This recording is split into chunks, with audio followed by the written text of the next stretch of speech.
Yo, this is your roving reporter Skip Opotamus Border at the Polaris outfit. And let's see if we can get a little zoomy zoom. Yeah. I mean, they are all there.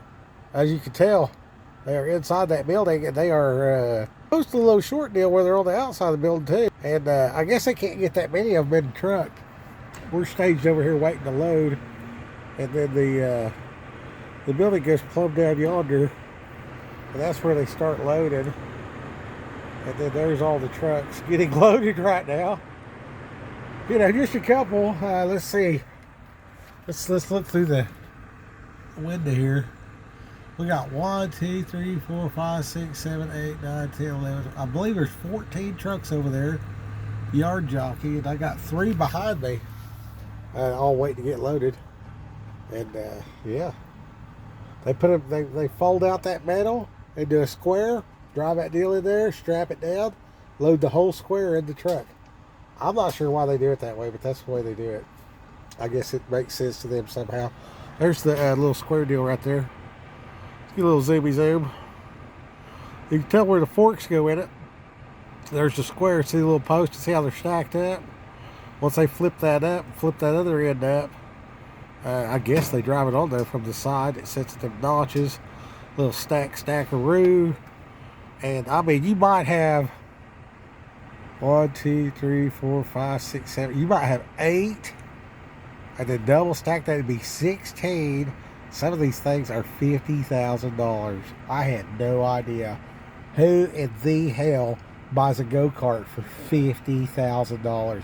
I guess everybody lost their mind. Did they think that they're the U.S. government? They just spending money like it ain't nothing or something. I don't know. But there's so much capability down here. The way that the border staged. Okay, now they got this. They got everybody on strike. Okay, so the strike means that none of them ports are doing anything, which means all them ships are going to go to Mexico. Which means this border's fixed to light up like you wouldn't believe. And the funny part is, now I don't know how much this is. Holy Ghost, my idea, their idea. They was going to do it anyway, whatever. You know, we're going to give all the glory to God for sure. But here a while back, you know, it was going good. There were things were paying and stuff like that. And I told these people, I said, you need to buy land and build out factories and then just roof it with solar. They missed the part about roof it with solar. They did, there's an outfit down here, an entire complex called Pinnacle in Laredo. That's enormous. And, yeah, all this warehousing and stuff. Let's have a look at this building. Okay, so here's our building. That's door number 50. There's the top of the wall. You know, we got our little deal. If you notice, down here on the border, they don't take the time to make none of them windows. Right, there's not a window one in there. You see what I'm saying? Then we got a little old door right here. Let's put her back a little bit. Okay, so we got this little doorway, a little entryway or whatever, and then it's just dog doors. Okay, now, what's it going to take for you to climb that wall? Okay, so these are fortresses. This is 2024 castle right here, holding the goods. Holding the goods. Okay, so if you're holding your goods in your factory, if you are a preparedness individual, into the world type of thing or whatever else like that, yeah. So what's going on with that style of building, and then what can a man accomplish? Well, I don't know. I just got my channel back. I don't want to get kicked off the first day, but we will say that to throw a rope up there and try to climb the side of the building, let's say that thing's full of food and everybody's starving, right? Let's just go way out on a limb here. Something that ain't never going to happen type of deal, you know. In a world far, far away. Why is my head like this? Oh, with a face like this, you got to have character. Okay, so,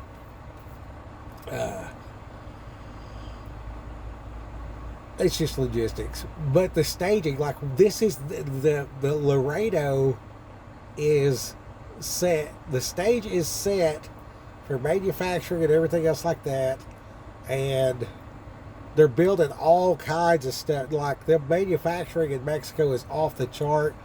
The combination of like who's the federale, who's a normal person. Everybody's like under pressure down here, so they believe that Bible because they're like under pressure. You're like, God help me. There's no atheist in the foxhole is in full effect, and then you got like the migrants that they get beat, raped, whatever, and then that's under the control of some kind of cartel, and then nobody knows who is who, so they're just like walking on eggshells type of deal, which makes for an environment of an extremely professional employee. Come to find out, if you're scared, you're not going to make waves, but it stifles innovation. You know what I mean? So it's like terrible. The net is horrific in the long term.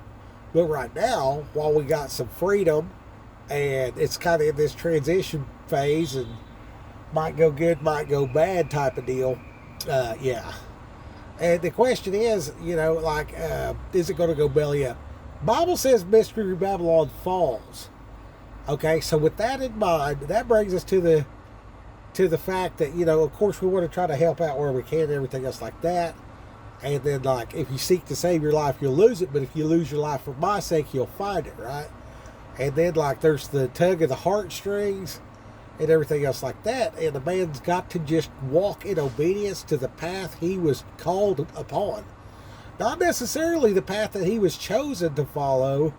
Well, yeah, definitely what he's chosen. If, many are called, few are chosen.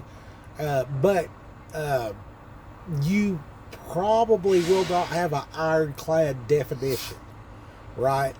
So to seek out further definition, to know your boundaries, clearly defined lines. Do this, don't do that. Can't you read the sign? How do I follow God in October 2024? And then now for me, myself personally, I've had the thought of, oh shit, we're all going to die, because I was raised by Vietnam veterans, and at the end of the Trail of Tears for the Cherokee Indians, I literally do not know anyone from my childhood who was not some kind of prepper type mentality. I didn't even know that was a thing. When I first started coming out into the world, I was very much shocked. Like, we would watch cartoons. Of course, a cartoon ain't real. And then you would see, like, the price of a new Chevy truck, and then, like, New York, L.A., and stuff like that. And it might as well have been Thundercats to me. You know what I mean? Because it was so different. It's like, there's no way I'm going to pay, $600 a month to pay for a house. I remember thinking that. I was like, there's no way. I mean, we would work like a savage for $250. I mean, you get a W-2 check, it'd be about $250. If you went out and worked for cash, you get about if you was lucky, $500 a week. And I mean, you was shitting in tall cotton. And but it was a totally different economy. Things were different. I mean, I bought a motorcycle for like a bag of weed, a chicken, $20 bill, some food stamps, and but the bike didn't run. One was burnt, the other one ran, and I had to swap the wiring harness and get it going or whatever. And the legalities didn't matter because I was 13. So the law was, is Dad, like my personal dad, Bob DeGraff, going to find out and kick my ass? That was the law. That was the full extent of it. Like, we did not care. We couldn't call the firefighters. We couldn't call the cops. My house got shot up one time. They called the cops. And, they could not find our house for 3 days. It literally took the police 3 days, the sheriff's office, 3 days to find where we lived. And that's with us calling them saying, hey, go here, turn there, this is where we're at. 3 days it took them. Anyway, so we learned a lot. I learned an incredible amount of stuff. And one of the things was that, like, I remember I got off a school bus one time because they started sending the school bus down there, and I had to walk pretty far after I got off the bus, and I could hear gunfire, so I slipped up through the woods, and like the neighbors and my mom were having a shootout, and I just went and got my gun and started returning fire. You know what I mean? In that general direction. Didn't really see him. I'm blind, so like, you know, I did the best I could, but I can't see shit. I didn't get glasses till I was 16, so way out yonder I can't see. Up close to read, I can see just fine. And God blessed me with that, because like I was embarrassed in school, but like if the teacher wrote something on the chalkboard, I couldn't read it.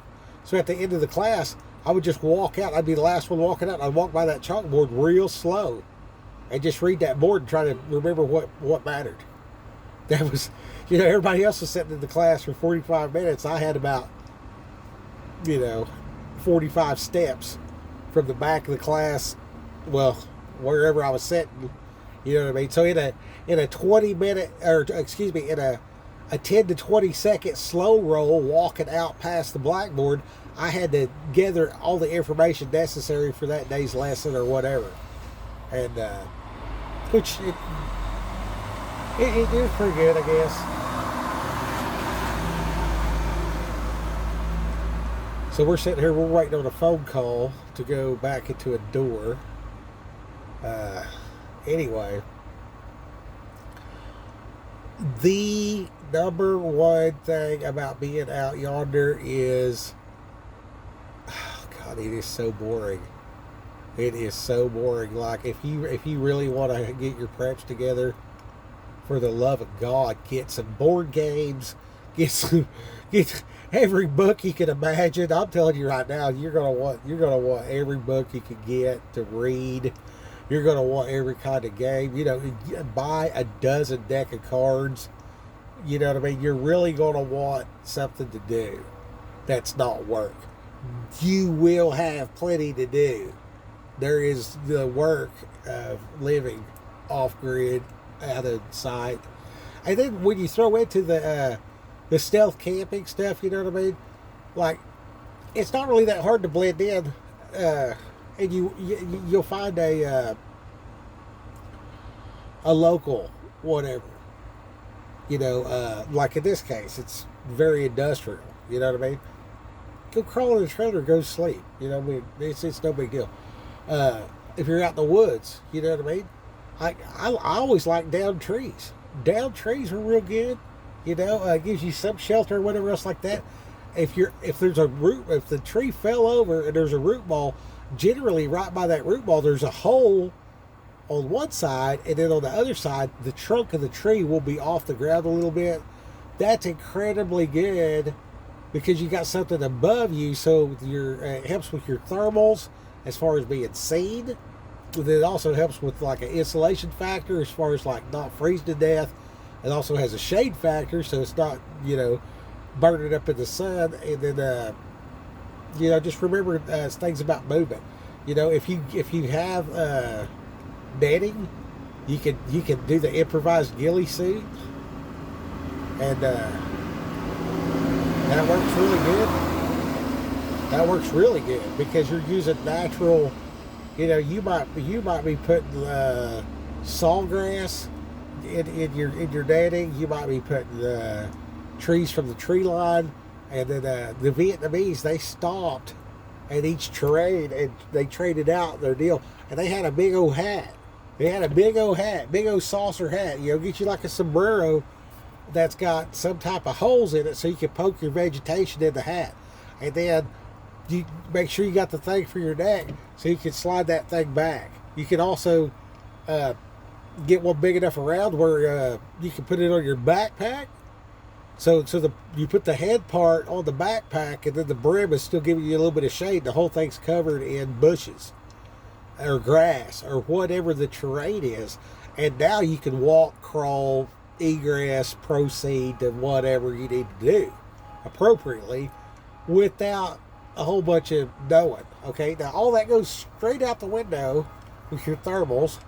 And when I was growing up, we did this thing called coon hunting, and we did another thing called hog hunting.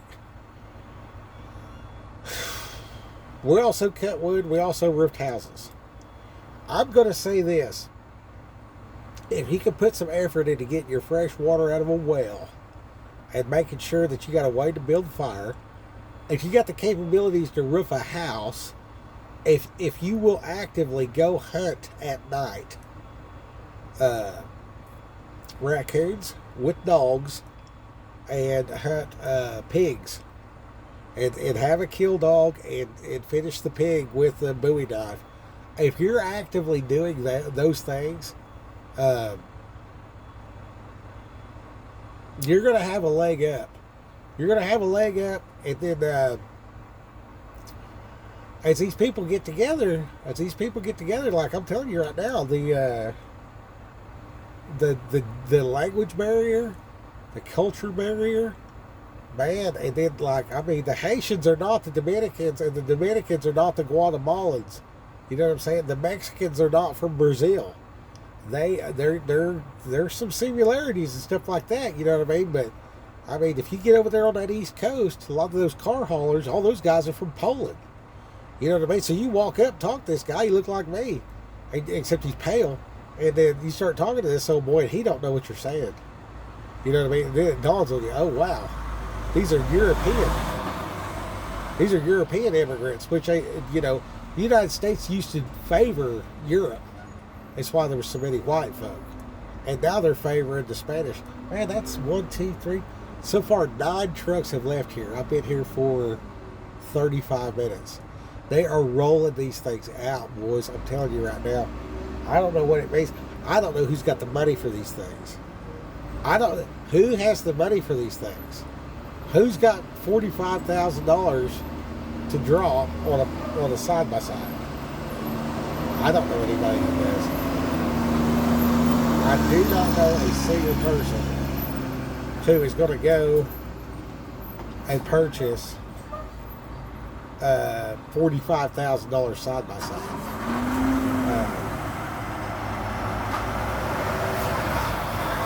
Yeah, this is getting ridiculous. Anyways, so yeah, there's another truck that's headed. So anyway, with that, I'm making this way too long or whatever. But think about those things or whatever as part of your what ifs, and then with your drones, let's say that let's go out on a limb and say the enemy, to whatever degree.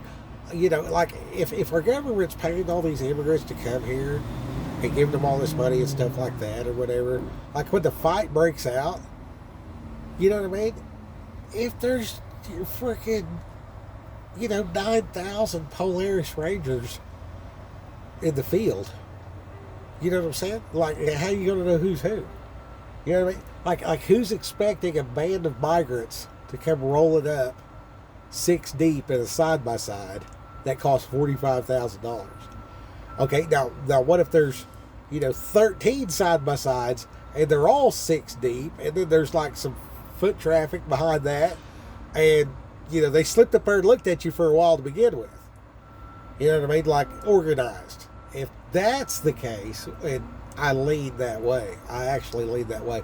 If that's the case, and that's what the kinfolk's up against, you're going to want to be real heavy in that camouflage. You're going to really want that camo ability, because at a certain point, man, the guerrilla tactics do not work head to head. You know what I'm saying? And then we see in history where, there'd be certain conflicts or whatever between, the people that obviously, and then there's like the proxy part. Like, we're propping up various places around the world, and our opponents are propping up various places. right? So if things went down in the United States, who's going to be propping up what? You know what I mean? So in those moments, having the ability to get into where the supply is, it's utmost and critical. It's utmost and critical, and that's where the real threat lies. Okay. Uh,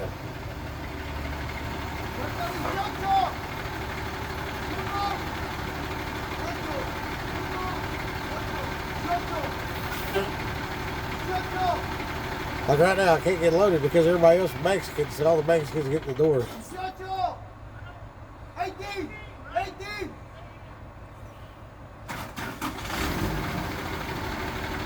Muchacho got door 18, he said.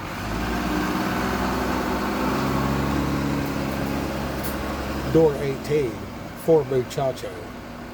So, Muchacho's going somewhere, and most of the places I go, they all speak Spanish.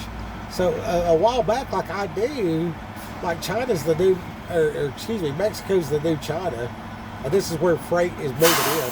Now, my dad and my uncle, they've been coming to Laredo and El Paso and stuff forever, back in the Trucks R Us days, in the 90s. Like some of the first trips I drove was, to LA, and then also to,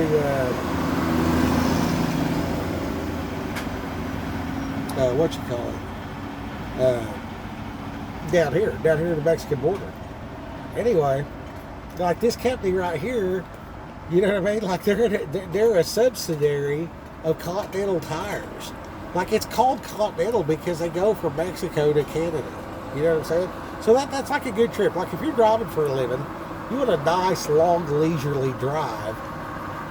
So you checked a lot of boxes or whatever, but God in His great wisdom has positioned me to show some actual reality. Like one of the reasons the channel got took down is, dude, they got surveillance balloons all the way down the border from Laredo all the way to Pharr, and it looks like you remember the MetLife with Snoopy dirigible.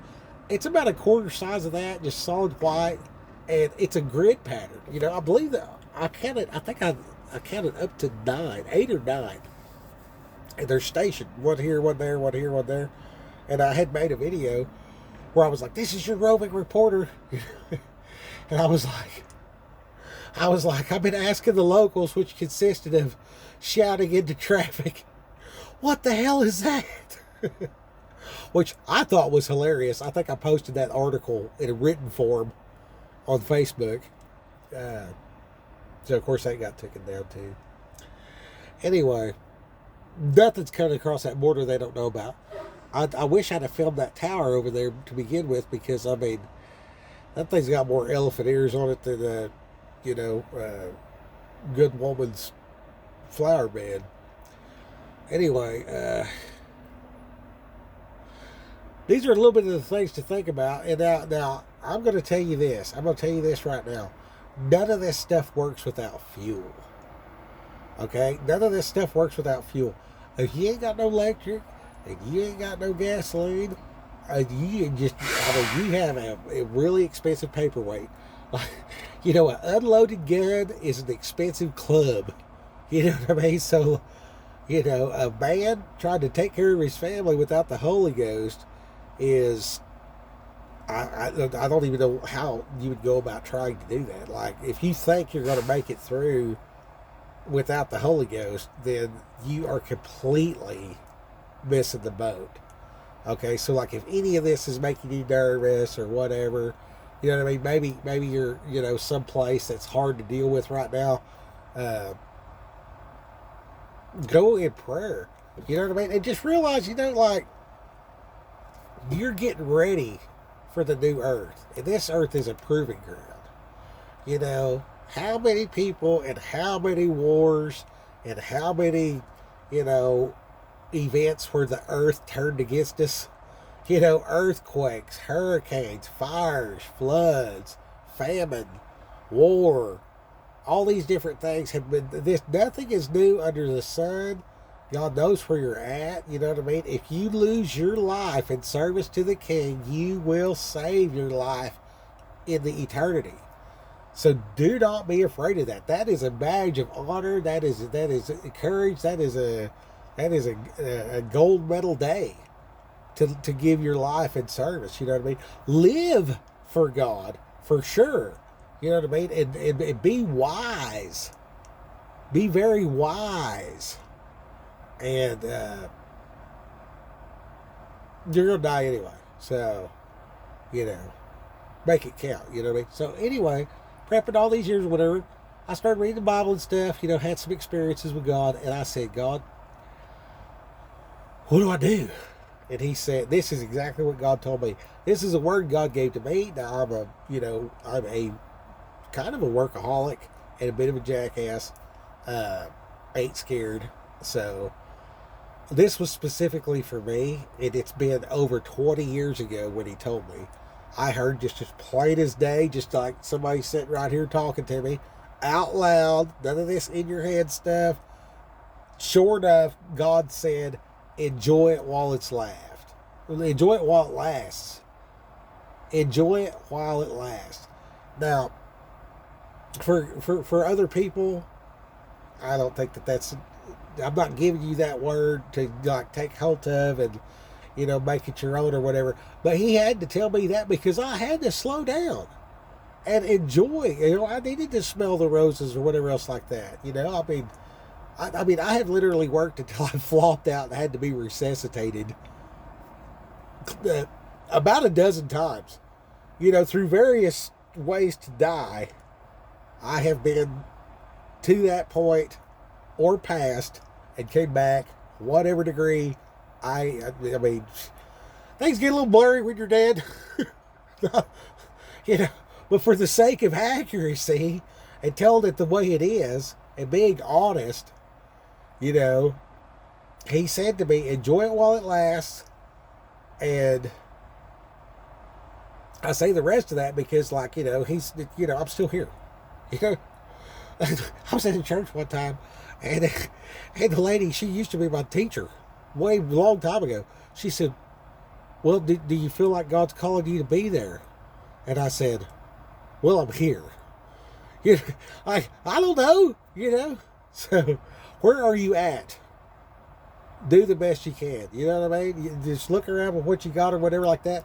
And, I've never got further with my own BS than setting it to pause and fixing everybody else, helping everybody else, saving everybody else, running into the fire to whatever degree, spiritual, physical, whatever, you know what I mean? Like going and doing on behalf of God for his people will heal you of your BS that's bothering you. It always does. Every time. So with that, I'll leave you with that bug in your ear, and maybe figure out where your stuff's coming from, and how to get stuff when there's no stuff to be had. Well, go back to your barter system. Like when 2008 happened, I didn't know there was a financial crisis except for what the TV said. Because nobody around me was like we didn't go buy stocks and bonds or whatever. Like we bought like a 1-ton truck in a trailer, and then like bought some land and we're doing construction and raising cows and making sure the kids got something to eat or whatever like that. Chasing women or whatever. You know what I mean? And just I don't know, man. We just lived life. Now everybody's got some strategy how they're going to be a millionaire when they're old or whatever. And it's just like, well, what are you doing today? It looks like you just sat there behind a desk going clickety-clack on a computer, and now you're, going to have to trade that $1 million just to be able to breathe. So it don't make no sense, man. Anyway, all right, this is too long. It's 30 minutes. Rock Hill. Go get them.